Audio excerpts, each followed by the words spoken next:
Eh ben, bonjour à tous, ça me fait vraiment plaisir d'être ici. J'espère que vous allez bien. Putain, on n'est pas nombreux, mais vous êtes vraiment hyper éparpillés. Et j'espère que vous êtes en forme parce que dans les 20 prochaines minutes, ça va durer à peu près une vingtaine de minutes en fonction des questions que vous avez, mais c'est aussi pour laisser la place à Romain après, parce que alors lui, ça va durer des heures.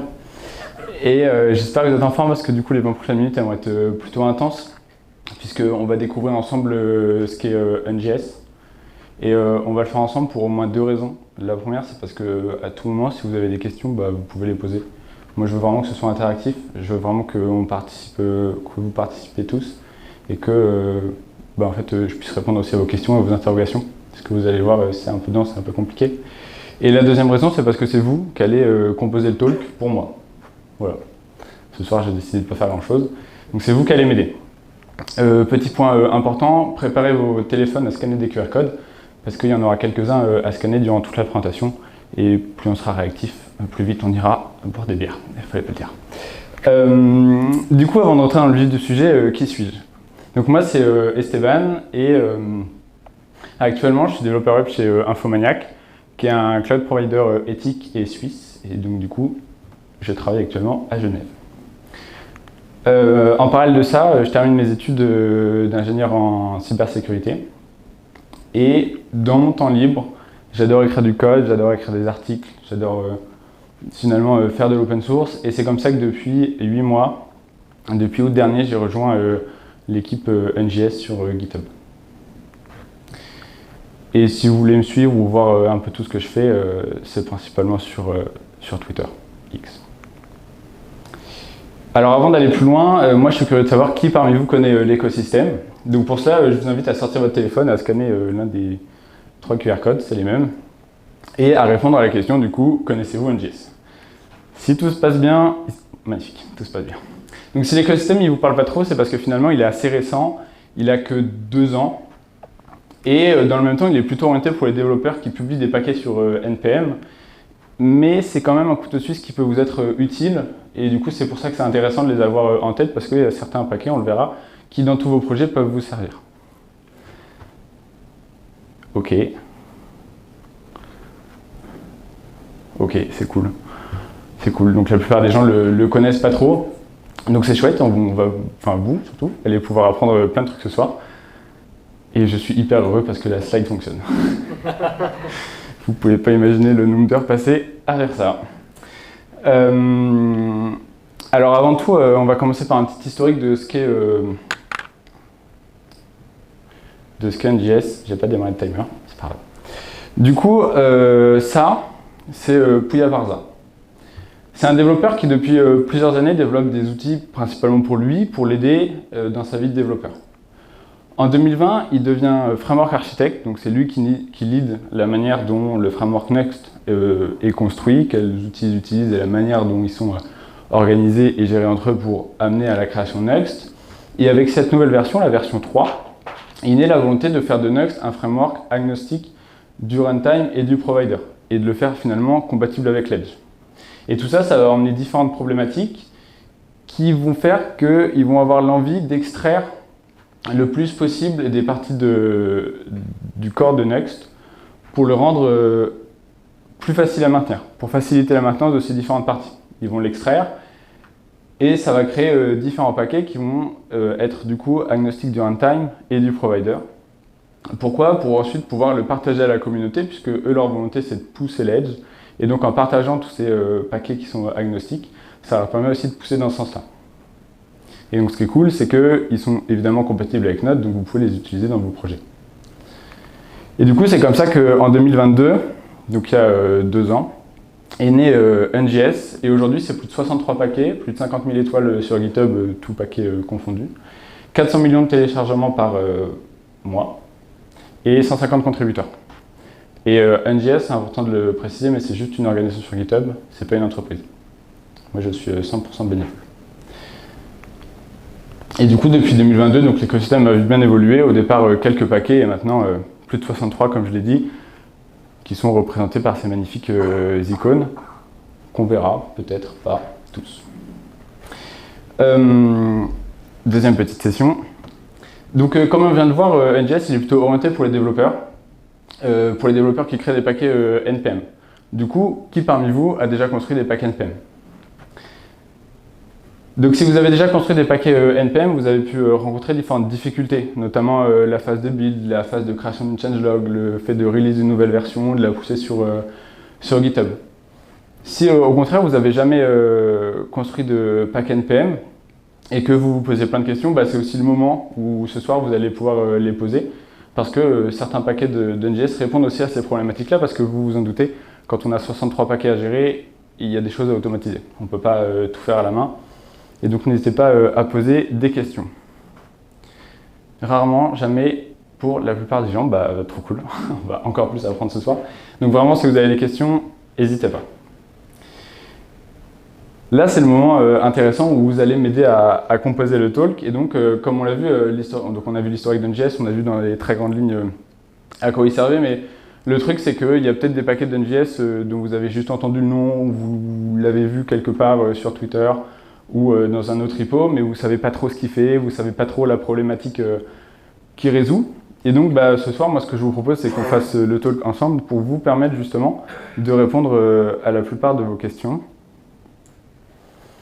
Et ce qui est important de rappeler aussi, c'est que bah, comme c'est plus de 63 paquets, on ne les verra pas tous ce soir, mais moi mon objectif, c'est de répondre à la plupart de vos questions, vous donner une vision d'ensemble de ce qu'est NGS, et finalement bah, vous donner envie de l'explorer bah, ce soir, après l'apéro, ou plus tard. Super. Il y a du nitro dans tous les sens. Vous pouvez voter plusieurs fois si vous voulez. Vous pouvez revenir en arrière et vous voter. Ouais, mais tu reviens et tu revotes.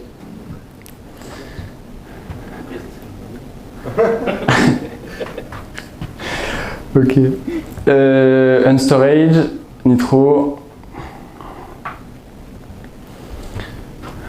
Nitro beaucoup. Unplugin. Ok, chouette. Nitro, je vais pas respecter ma propre consigne. Nitro, on le fera à la fin.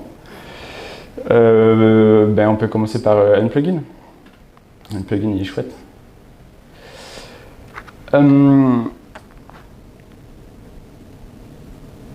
Vite s'impose de plus en plus dans tout l'écosystème front-end.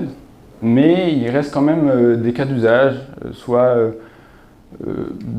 parce que vous n'avez pas la possibilité de migrer ou parce que Vite ne fait pas tout ce que peut faire Webpack, qui fait que des outils comme Webpack sont encore utilisés.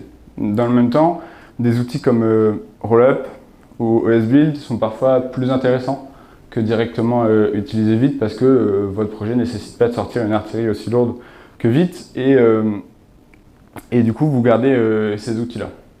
La problématique, c'est que tous ces outils, comme ils ont des interfaces différentes, des interfaces d'un point de vue plugin, ça veut dire que quand vous allez créer des plugins, vous allez devoir créer un plugin pour chacun des outils. Donc créer un plugin pour Vite, créer un plugin pour Rollup, un plugin pour Webpack, pour ESBuild, bientôt Rolldone, RSpack aussi. Et donc chacun de ces plugins, vous allez devoir en créer un pour chacun, si en tout cas vous voulez le partager au plus de gens possible, si vous voulez toucher le plus de développeurs possible, ou si vous voulez rendre votre plugin compatible avec tout ça parce que vous l'utilisez sur plusieurs projets. Et le problème, c'est que du coup, ça va vous générer plusieurs codebases qu'il faut évidemment maintenir, et si vous avez un bug à un endroit, il faut le déporter partout, ou vous vous arrangez pour faire des monorepos, mais c'est quand même souvent plutôt compliqué. Et donc en fait, c'est exactement cette problématique-là que vient régler Unplugin, en vous permettant, à partir d'une seule codebase, d'une seule interface, générer un plugin pour tous ces providers-là. Et donc comme ça, vous avez un seul codebase pour tout le monde, et vous unifiez votre communauté autour d'un seul paquet plutôt que de la disperser à droite à gauche. Est-ce que c'est clair? Question. Trop bien. J'espère en tout cas que ça répond aux interrogations, puisque vous étiez quand même nombreux à vouloir le voir. Qu'est-ce qu'on a d'autre? C'est lequel celui-là? C'est H3? Allez, on peut aller voir H3 si vous voulez.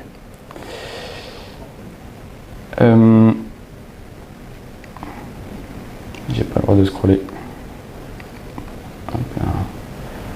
Tac.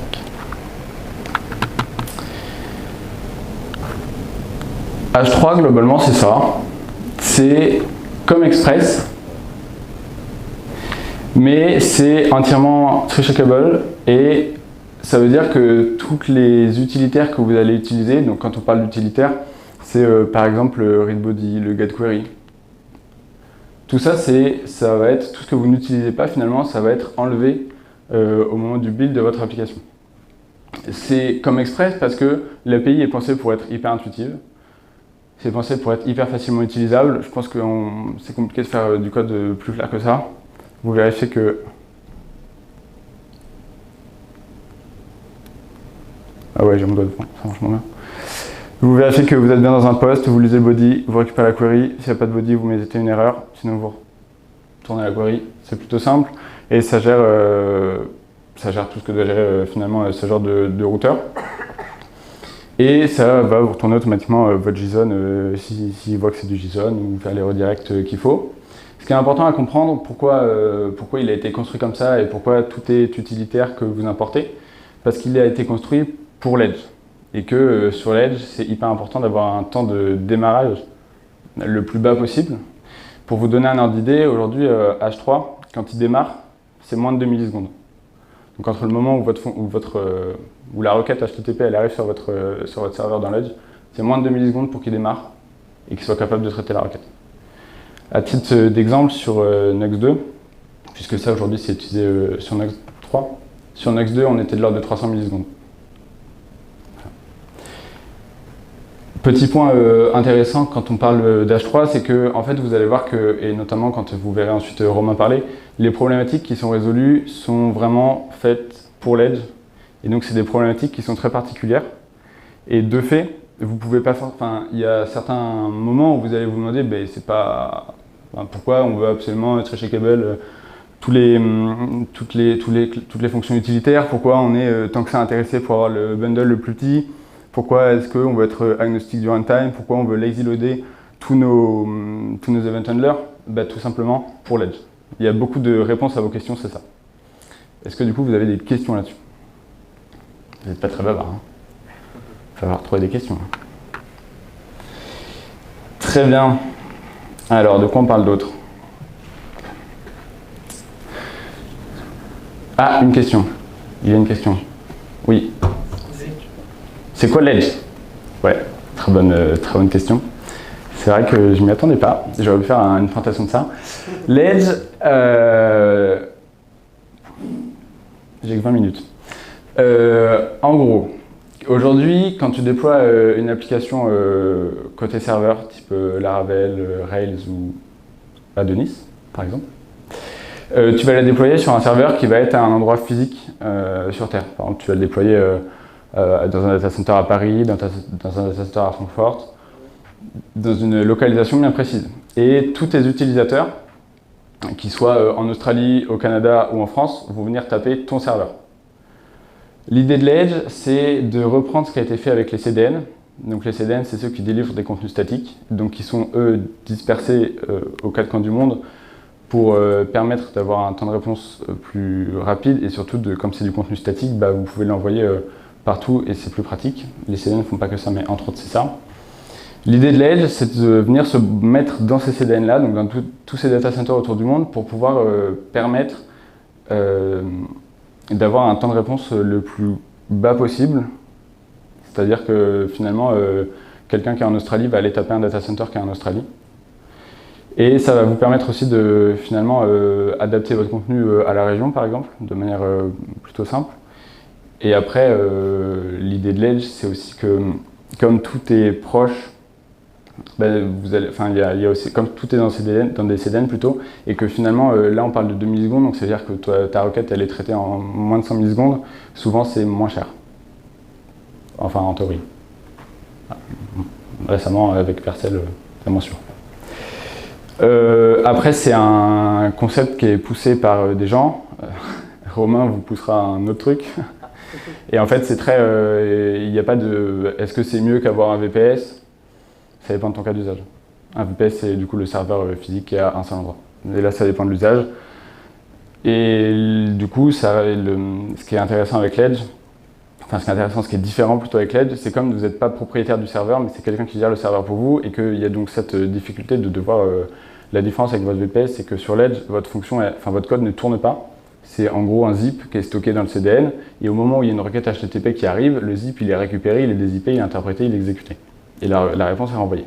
Et donc il faut que ton code soit le plus léger possible et qu'il démarre le plus rapidement possible, puisque comme il est récupéré au moment où la requête arrive, il faut que ça puisse se faire rapidement. Parce que si tu attends, comme c'est le cas chez AWS avec leur lambda fonction, si tu attends déjà 500 millisecondes que ta fonction démarre, bon, on n'est pas certain du gain. Voilà, donc c'est ça l'Edge. Ça a des points positifs et en fait ça a aussi des points négatifs. Comme on le voit là, ils ont dû développer un écosystème hyper complexe pour que tout fonctionne bien. Ça répond? Trop bien. Une autre question? Non. On peut aller voir Nitro, puisque apparemment tout le monde veut parler de Nitro. J'espère que vous avez plein de questions. Il n'y a pas de démo. Il faut pas de démo. Du coup, H3 c'est cool, mais c'est hyper bas niveau. C'est-à-dire que quand vous allez vouloir faire des trucs avec H3, vous allez devoir répéter plusieurs fois pas mal de morceaux de code, vous allez devoir faire votre routeur à la main, tout ce qui est gestion de base de données, tout ce qui est gestion de storage, tout ça vous pouvez oublier. Enfin, vous pouvez le faire à la main, mais c'est vraiment pas très agréable, ça n'a pas beaucoup d'intérêt. Finalement, H3 c'est vraiment un routeur et une lib qui vous met à disposition différents utilitaires. Donc ce qui est cool, c'est que ils ont pensé aux gens comme nous, les développeurs de H3, et ils se sont dit H3 c'est un peu trop bas niveau, du coup on va faire un truc un peu plus haut niveau, et donc pour les projets un peu plus sérieux, c'est Nitro votre compagnon. Et globalement dans la vie de tous les jours, ce sera Nitro votre compagnon, et en fait vous allez derrière utiliser les utilitaires de H3. Donc Nitro c'est un peu particulier parce que c'est à la fois un framework que vous pouvez utiliser en standalone pour faire vos API et les déployer chez Cloudflare par exemple, ou sur votre propre serveur. Mais c'est aussi un toolkit pour tous les prochains frameworks full stack qui voudraient se lancer dans l'aventure. Et aujourd'hui, il est notamment utilisé par Solid et bientôt TanStack Start et d'autres comme Analog, qui est le Next pour Angular.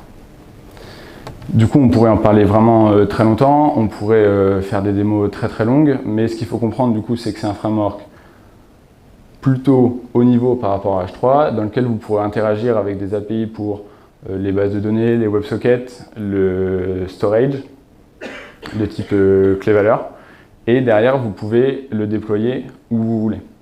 C'est ça la grande force de Nitro, c'est qu'en fait il est fait comme le reste pour être agnostique, et donc derrière avec un système de presets qui est récupéré automatiquement en fonction de votre environnement, c'est un autre paquet dont on pourra discuter, il va récupérer le bon preset et se déployer automatiquement en fonction de l'environnement dans lequel il est pour être compatible avec le cloud provider dans lequel il est. C'est ça globalement Nitro, et du coup vous pouvez le personnaliser évidemment dans tous les sens et l'étendre aussi avec un système de plugins. Petit fait hyper intéressant, H3 je vous ai dit il démarre en moins de 2 millisecondes. C'est très rapide. Mais il y a aussi cette notion de taille de code qui est hyper importante. Et Nitro est capable quand il se build de s'auto-éjecter. En gros, ce que ça veut dire c'est qu'il va reconstruire un petit peu tout, notamment les node modules. Un projet Nitro avec node modules, donc prêt à être déployé fonctionnel, c'est moins d'1 méga. Je vous laisserai faire calculer la taille de votre paquet node module sur votre ordinateur, c'est légèrement plus. Et donc du coup Nitro c'est l'outil qui propulse Next, si vous l'utilisez. Est-ce que vous avez des questions sur celui-là? Sinon, on va directement passer à Unstorage, puisqu'on vient d'avoir le nom. Pas de questions? Pourtant, vous oubliez tous le point. J'ai répondu à toutes vos questions. Efficace.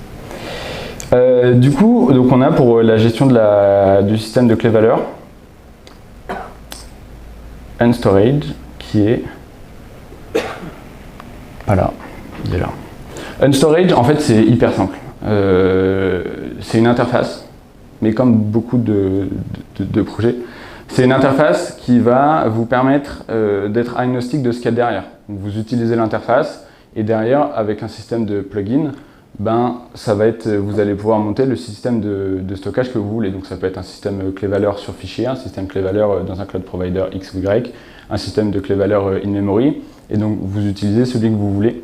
Ce qui est intéressant, c'est que il est du coup évidemment agnostique du runtime, puisque vous montez le preset que vous voulez. Il supporte plus de 20 pilotes, donc ça veut dire que les drivers, ça veut dire que vous pouvez vraiment l'utiliser absolument partout, aucune limite. Et ce qui est cool, c'est que du coup, vous allez pouvoir, par exemple en développement, utiliser le système clé-valeur sur le système de fichiers. Et quand vous allez déployer votre application dans l'Edge chez un cloud provider comme Vercel par exemple, vous n'avez pas besoin de changer votre code, automatiquement tout va fonctionner comme il faut.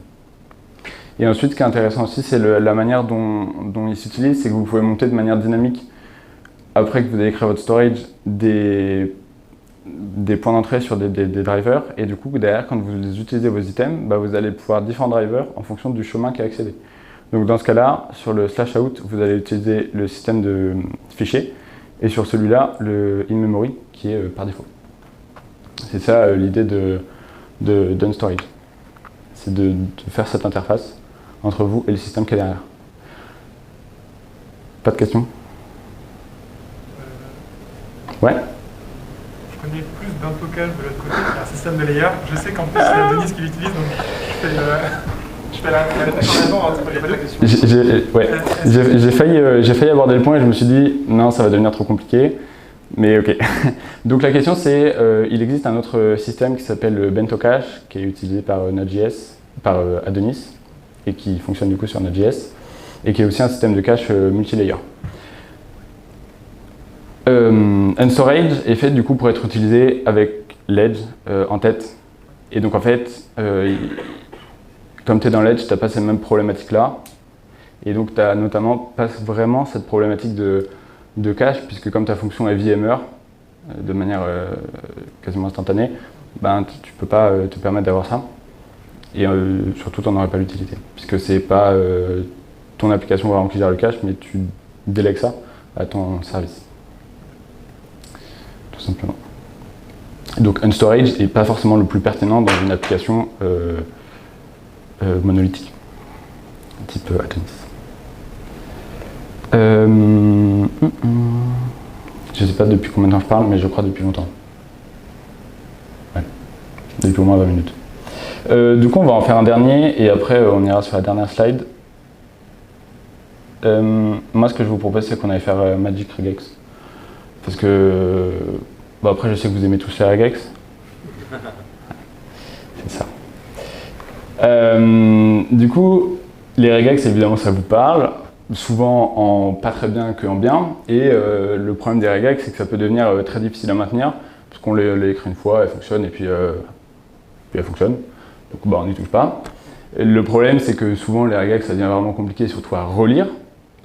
Et le problème, c'est que du coup, bah, vous n'allez plus y toucher, mais il y a quand même souvent des bugs à régler, donc il faut quand même revenir dessus. Et à chaque fois, c'est une perte de temps de recomprendre absolument toute la regex. Du coup, ça serait quand même hyper agréable si on avait la possibilité de les écrire en langage naturel, avec des mots qui font sens, des mots les uns après les autres, qui sont compréhensibles et pas des caractères presque cyrilliques. Et ce serait quand même hyper agréable, et même moi, je suis plutôt d'accord avec ça. Et c'est pour ça que Magic Regex existe. Et typiquement, là, dans l'exemple, je crois que tout le monde est capable de me dire ce que fait cette regex. Oui, c'est marqué. Non, c'est vrai, c'est marqué. Mais bon, globalement, c'est du texte. Voilà, on veut un ou plusieurs nombres qu'on groupe en tant que sous le mot-clé major. On met un point et ainsi de suite, finalement, pour avoir un sender très simplifié, évidemment, pour matcher un sender. Ben, ça, c'est Magic Regex. Vous écrivez du texte avec des mots qui font sens, les uns après les autres, et ça vous fait des regex. Ça a en plus des fonctions hyper cool, c'est que ça va vous permettre de typer les groupes qui sont capturés. Quand vous faites un match, vous allez pouvoir récupérer les groupes, et ces groupes-là, du coup, sont typés, et donc vous êtes sûr d'y accéder, enfin qu'ils existent au moment où vous voulez y accéder. Quand on a une TypeScript, c'est quand même plutôt pratique, et en plus de ça, la fonction createRegex, quand vous mettez votre souris dessus dans votre IDE, vous montre la vraie regex qui va être générée après coup. Bon, des fois, vous voulez pas trop la regarder parce que vraiment, elle fait un peu peur. Voilà, c'est globalement Magic Regex, c'est magique. Mais mettez pas des regex partout quand même. Hein. Enfin, dosez. C'est pas hyper agréable à maintenir. Et pour finir, ben voilà, c'était ça, c'était NGS que je vous ai présenté. Donc évidemment, beaucoup d'autres paquets dont on aurait pu dont on aurait pu parler, typiquement, vous pouvez scanner le QR code, vous pouvez voter. On aurait pu parler de d'autres outils, comme par exemple le Kitty que je cherche qui est là-haut, qui nous permet de faire des CLI. On aurait pu parler de Defoo, qui nous permet de merger automatiquement des objets entre eux, hyper pratique pour la configuration. On aurait pu parler de C12. Il est où? Je ne sais pas où il est. Il est perdu. Quatrième. Ah ouais? Non, si. Ah ouais, de C12, la roue là qui nous permet de récupérer des configurations d'un peu partout sur votre machine pour pouvoir les merger ensemble, notamment avec Defoo. On aurait pu parler aussi de Unbuild, très intéressant, vous ne m'avez pas demandé, mais Unbuild qui vous permet de créer des paquets pour NPM sans aucune configuration. Normalement, ce soir, vous allez le voir. Et de plein d'autres trucs. Voilà, j'espère que ça vous a plu, et puis si vous avez des questions, n'hésitez pas.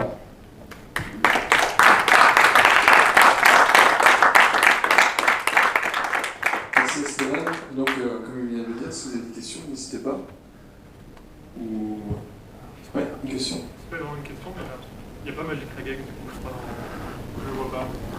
Ouais, alors après... Ouais, ils y sont pas tous. Ouais. De toute façon, ils y sont pas tous. Et c'est vrai qu'il y a pas Magic Regex. J'ai dû l'oublier. Dans ma liste, il y en a 63. Mais par contre, il y a vraiment une question par ouais. Magic Regex aussi. Non, je vais parler par Merci. Alors je parle d'ici là, on m'entend. Du coup, juste pour savoir, Magic Regex, ça a l'air de répondre aux besoins quand on veut faire des regex complexes, j'imagine. Ouais. Mais est-ce qu'on a une garantie derrière des performances de la regex? Parce que du coup, j'imagine qu'on utilise Magic Regex quand on n'est pas forcément à l'aise avec les regex, mais du coup, ça nous génère potentiellement une regex compliquée qu'on va peut-être pas forcément être capable de... Ouais. Quand elle est statique, donc il n'y a pas de paramètres à l'intérieur, elle est compilée en regex classique. Donc il n'y a pas d'overhead là-dessus. Et si elle est dynamique, il y a un peu d'overhead, mais qui est connu et qui est minimal. Il y a une question? Si c'est tout bon, encore merci Esteban. De rien. C'était chouette. Du coup, votre préféré, c'est Nitro? Ouais. Ouais. Une question. Ah, une question. Sur quel package tu as travaillé, juste par curiosité? Comment? Sur quel package tu as travaillé, enfin contribué? Ou c'est genre tous? Comment je suis arrivé à intégrer NGS? Ah, sur quoi je travaille chez NGS? Moi, je travaille pas sur un paquet spécifique. C'est-à-dire que c'est pas moi qui vais écrire du code de certains paquets. Moi, je suis plutôt là pour le site principal, ngs.io, ou la documentation. J'ai écrit pas mal de bouts de documentation dans tous les sens, et du coup, ce qui se passe, c'est qu'en écrivant la documentation, tu te rends compte qu'il y a pas mal de bugs, de trucs qui vont pas, et donc tu les remontes, et comme ça, ils sont réglés assez vite. Mais principalement sur la documentation, et après sur des paquets plutôt accessibles, parce que Nitro c'est vraiment un univers à part par exemple, mais des paquets comme Kitty ou Consola, c'est des trucs où sur des besoins, je vais contribuer. Mais principalement de la documentation.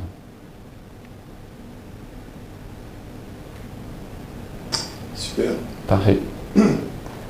Encore merci, et puis on va passer au prochain sujet. Merci beaucoup Esteban.